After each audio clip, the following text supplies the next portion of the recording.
2020 ബോട്സ്വാനയിലെ ഒഗവാങ്കോ ഡെൽറ്റയിൽ ദുരൂഹ സാഹചര്യത്തിൽ 350-ലധികം ആനകൾ ചത്തത് ലോകത്തെ ഞെട്ടിച്ച സംഭവമായിരുന്നു.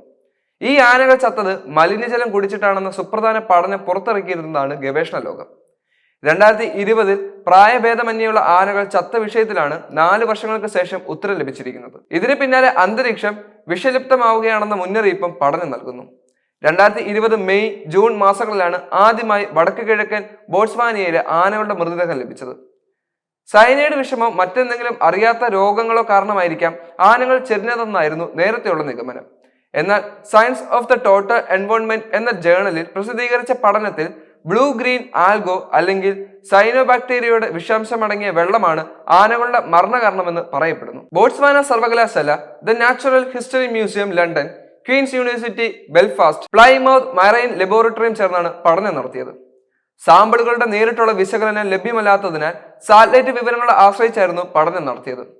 വെള്ളം കുടിച്ച് 88 മണിക്കൂർ കഴിഞ്ഞപ്പോഴാണ് ആനകൾ ചത്തതെന്നും പഠനം തെളിയിക്കുന്നു. ജലസ്രോതസ്സുകളിൽ നിന്നും 100 കിലോമീറ്റർ നടന്നു കഴിഞ്ഞാൽ മരണം സംഭവിക്കുകയാണ്.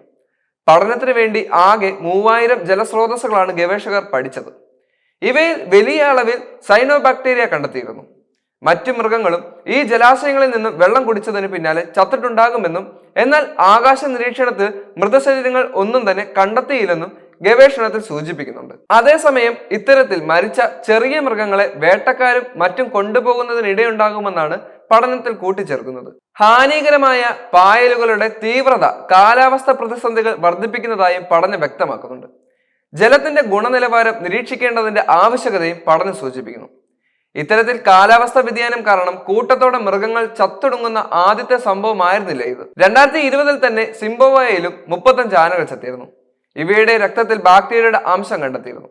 2015 മാരകമായ ബാക്ടീരിയകൾ രോഗമായ ഹെമറാജിക് സെപ്റ്റിസീമിയയോട് ബാധിച്ച് കസാക്കിസ്ഥാനിൽ 2 ലക്ഷം ഒരിനം കൃഷ്ണമൃഗങ്ങളും ചത്തിരുന്നു. അന്തരീക്ഷ താപനില വർദ്ധിക്കുന്നതനുസരിച്ച് മൃഗങ്ങൾ കൂട്ടമായി ചത്തൊടുങ്ങുന്നത് ഇത് സാധാരണമാക്കുകയാണ്. ഇതിലൂടെ ജീവജാലങ്ങൾക്ക് വംശനാശം സംഭവിക്കുന്നതായും വിദഗ്ധർ വ്യക്തമാക്കുന്നു. കാലാവസ്ഥാ വ്യതിയാനത്തിന്റെ ഭാഗമായി ഇടയ്ക്കിടെയുള്ള മഴയ്ക്കൊപ്പം തന്നെ ലോകത്തിന്റെ പല ഭാഗങ്ങളും കൂടുതൽ ചൂട് കൂടിയ പ്രദേശമാകുന്നതിനും വരൾച്ചയുണ്ടാകുന്നതിനും ഇടയാക്കുമെന്നാണ് ഗവേഷകരുടെ നിരീക്ഷണം.